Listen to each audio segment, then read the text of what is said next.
सबसे पहले gold silver की बात करें तो सोने ने तो कल नया रिकॉर्ड बनाया ही था। चांदी भी जुलाई के कॉन्ट्रैक्ट में नया रिकॉर्ड लगातार बना रही है और आज सुबह ही चांदी ने नया रिकॉर्ड बनाया। लेकिन अब ऊपरी स्तरों पर दबाव दिख रहा है, हल्की मुनाफा वसूली यहाँ पर दिख रही है। अगर सोने चांदी में के लिए आगे के अगर ट्रिगर की बात करें तो अभी भी जितने भी फैक्टर्स हैं सोने को सपोर्ट कर रहे हो, चाहे वो बॉन्ड यील्ड हो, डॉलर इंडेक्स हो, वहाँ पर नरमी का रुख लगातार बना हुआ है। यूएस और चीन के जो हाल के जो डेटा आए हैं, जो इकोनॉमिक नंबर्स आए हैं, वो भी कमज़ोर रहे हैं, तो वो एक ग्लोबल रिसेशन, ग्लोबल स्लोडाउन को संकेत देते हैं। तो इससे भी सेफ हेवन बाइंग आ रही है। साथ ही जितने तरह के इन्वेस्टमेंट हो, चाहे वो हेजर्स की डिमांड हो या फिर सेंट्रल बैंकों की डिमांड हो, वो भी गोल्ड की बढ़ रही है। और चांदी के साथ, गोल्ड के साथ साथ चांदी भी यहाँ पर चल रही, तो दोनों के लिए अच्छा रुख है। और हमने एक पोल भी किया था, उसमें ज़्यादातर एक्सपर्ट्स को लगता है कि अगले एक साल में सोना 65 से 70 हज़ार के बीच जा सकता है। वही चांदी के लिए 90 हज़ार से 1 लाख रुपए तक के टारगेट आ रहे हैं। वहीं कच्चे तेल की अगर बात करें तो कच्चे तेल में हालांकि हफ्ते भर में 10% टूटने के बाद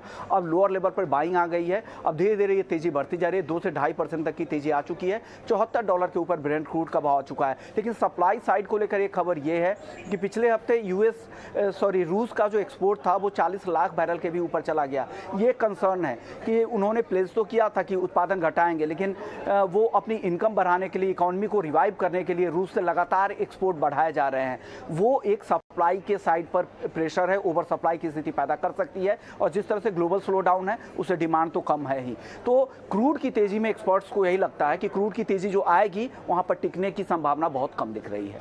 जी, बहुत बहुत शुक्रिया करेंगे विश्व मोहन आपका इस अहम जानकारी के लिए। और चलिए अब कुछ और